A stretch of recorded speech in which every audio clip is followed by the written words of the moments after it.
Thohir nampaknya belum kehabisan akal untuk memperkuat timnas Indonesia. Buktinya PSSI baru saja menunjuk Jordi Cruyff sebagai penasehat teknis PSSI.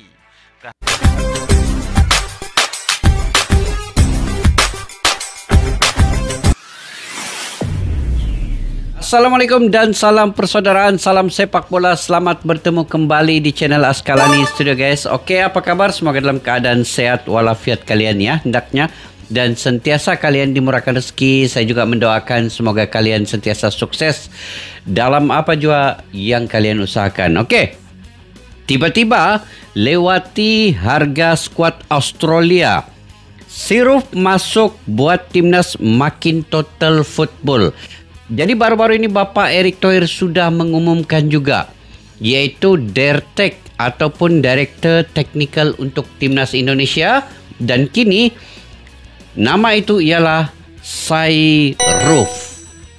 Ini bukan asing lagi dalam sepak bola di dunia guys, karena nama ini memang sudah tentu akan membangkitkan lagi semangat Timnas Indonesia. Dan kini Indonesia tengah menuju ke Piala Dunia dengan 4 lagi laga, yaitu melawan Australia, Bahrain, China dan juga Jepang.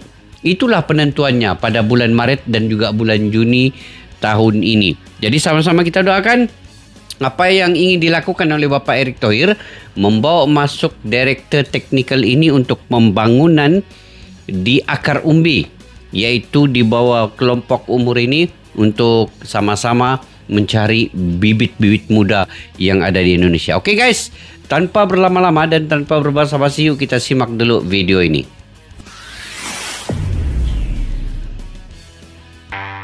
Gebrakan baru naturalisasi membuat timnas Indonesia semakin hebat di level Asia. Buktinya nilai pasar pasukan Patrick Kluivert melonjak drastis dan menjadi salah satu yang termahal di Asia. Melonjak drastis guys. Hebatnya lagi nilai pasar timnas Indonesia lebih mewah dibandingkan Uzbekistan dan Australia. Gila. Padahal kedua negara ini punya banyak pemain berkualitas yang mentas di Premier League. Kalah Uzbekistan dengan Australia. Meningkatnya level timnas Indonesia sebagai berikut. Oke guys.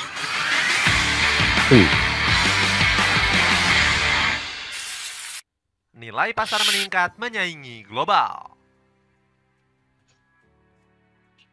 PSSI sukses bikin timnas Indonesia semakin meroket di level Asia. Pasukan Merah Putih masuk ke dalam jajaran skuad termahal dengan nilai pasar mencapai 17 juta euro atau 173 miliar rupiah. Tim besutan Patrick Kluivert bersanding dengan negara-negara besar seperti Qatar, Tiongkok, dan Yordania. Hal ini sontak mengejutkan media internasional seperti Sohu. Media asal negeri tirai bambu ini nggak menyangka nilai pasar pemain timnas Indonesia melebihi timnas mereka. Namun nilai pasar Garuda sempat mengalami penurunan pada bulan Desember yang lalu. Hal ini dikarenakan merosotnya valuasi dari beberapa pemain kunci seperti Misil Gas ini antara yang paling termahal guys ya. Kita dengar berapa dia punya nilai pasar nih. Dan juga Tom Haye. Berapa guys? Itu nilai pasar keseluruhan punggawa timnas Indonesia masih tergolong tinggi. Gila Buktinya bandrol harga Kevin Dix dan kawan-kawan mencapai 156 miliar rupiah. 156 miliar. Nilai pasar timnas Indonesia bahkan mampu bersaing di level global. Soal kualitas pemain, pasukan Merah Putih nggak kalah dari beberapa negara Eropa. Sebut saja Bulgaria yang nilai pasarnya nggak berbeda jauh dengan Indonesia. Menurut Transfer Market, valuasi skuad Lavovet cuma berkisar 34 juta euro saja. Padahal Bulgaria dikenal sebagai negara produsen seniman lapangan hijau yang berbakat. Misalnya saja Dimitar Berbatov dan Hristo Stoichkov yang pernah berjaya di masa lalu. Indonesia menyamai struktur kepelatihan termahal di Asia Tenggara juga. Di Asia Tenggara juga. Erick Thohir nampaknya belum kehabisan akal untuk memperkuat timnas Indonesia. Buktinya PSSI baru saja menunjuk Jordi Cruyff sebagai penasehat teknis PSSI.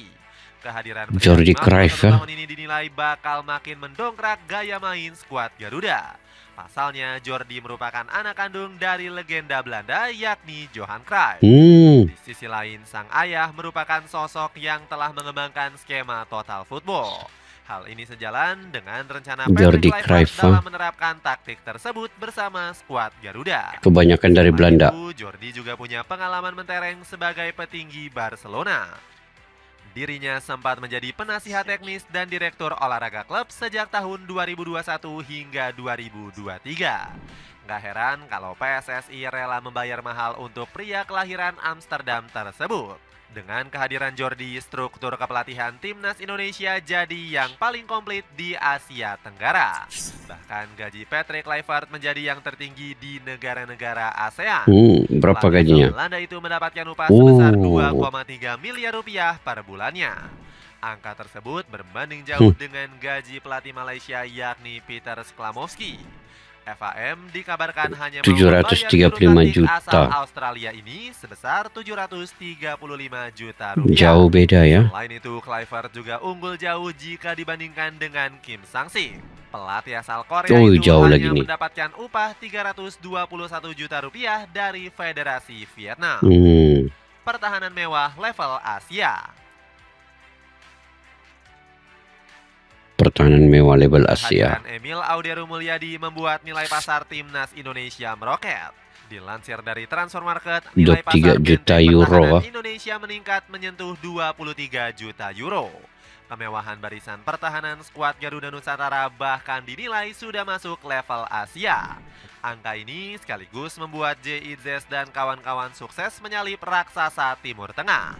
Yordania yang menjadi finalis Piala Asia 2023 saja hanya punya market value pertahanan 2,8 juta euro. Padahal saat itu skuad para kesatria punya sejumlah abroad yang berkualitas. Berikutnya ada Arab Saudi yang punya nilai pasar pertahanan 7,9 juta euro. Kehadiran Saud Abdul Hamid yang bermain untuk AS Roma ternyata nggak cukup untuk menggendong skuad Green Falcons. Barisan pertahanan Bahrain selaku rival grup C juga hanya bernilai 2,7 juta euro saja. 2,7 Lebih lagi, kemewahan lini belakang timnas Indonesia sudah mampu melewati Australia. Wow. Buktinya benteng pertahanan Sudah lewat Australia hanya Australia. punya nilai pasar sebesar 17 juta euro saja. Padahal skuad Sokro sudah diperkuat bintang Premier League seperti Harry Souttar dan Cameron Burgess. Tumbang. JIZ dan kawan-kawan juga lebih unggul dari sektor pertahanan Uzbekistan yang diperkuat Abdul Qadir Kusanov. Nilai pasar skuad Serigala Putih hanya dibanderol 17,4 juta euro saja. Nggak heran lini belakang skuad Garuda semakin mendekati level Jepang dan Korea Selatan. Menyamai lini tengah mahal berkualitas. Kombinasi lini tengah mahal berkualitas. Oke. Menyamai Jepang guys dengan Korea. Formasi poros tengah timnas Indonesia Pelupesi. semakin mewah dengan kehadiran Joy Pelupesi. Pemain 31 tahun tersebut nantinya akan diplot sebagai pelapis dari Tom Haye di lini tengah. Pelupesi sejatinya punya gaya bermain yang berbeda dibandingkan sang profesor. Data dari Footmob, Pelupesi mampu mencatatkan keberhasilan sapuan sebesar 85,7% per laganya. Artinya sang pemain punya gaya bermain yang lebih defensif. Kemewahan lini tengah skuad Garuda juga akan semakin naik kelas jika Jero Ridewol sukses didatangkan. Jero Ridewol 28 tahun tersebut sudah terang-terangan mau berseragam merah putih. Namun punggawa Royal Antwerp ini harus bersabar karena PSSI masih mengupayakan proses naturalisasinya. Masuknya nama baru di lini tengah bakal mendorong Kluivert menerapkan skema 3 gelandang. Kombinasi Ivar Jenner, Joy Pelupesi, dan Profesor Haye akan menjadi tumpuan skuad Garuda. Tom Haye juga dapat diberikan instruksi lebih kreatif sebagai gelandang serang. El Profesor akan dimanfaatkan sebagai playmaker, formasi. Sementara duet Ivar dan Pelupesi akan didorong lebih ke belakang. Selain itu, Kluivert bisa mengandalkan jasa Ricky Kambuaya sebagai kreator kejutan. Pemain 28 tahun itu tampil impresif di musim ini dengan mencetak 2 gol untuk Dewa United. Kehadiran Jero Ridewol juga akan membuat jantung permainan skuad Garuda semakin mengerikan. Pengalaman jebolan Premier League ini dinilai akan sangat dibutuhkan timnas Indonesia pada ronde ketiga. Formasi baru di lini serang. Lini serang timnas Indonesia diprediksi semakin tajam usai ketambahan oleh Romeni. Pemain 24 tahun ini bakal menjadi sosok kunci untuk meloloskan skuad Garuda ke Piala Dunia. Terlebih lagi, Romeni berpeluang debut di pertandingan menghadapi Australia. Mantap. Kehadiran sang pemain disinyalir bisa membuat Kluivert memperkaya skema racikannya. Alasannya, Romeni mampu menempati berbagai posisi seperti striker utama maupun penyerang bayangan. Apalagi ex-FC Utrecht ini punya kemampuan finishing kelas Eropa.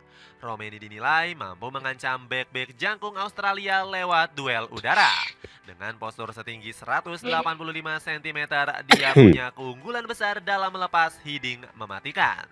Gak cuma itu, pemain kelahiran Nijmegen ini juga piawai dalam mengolah si kulit bundar.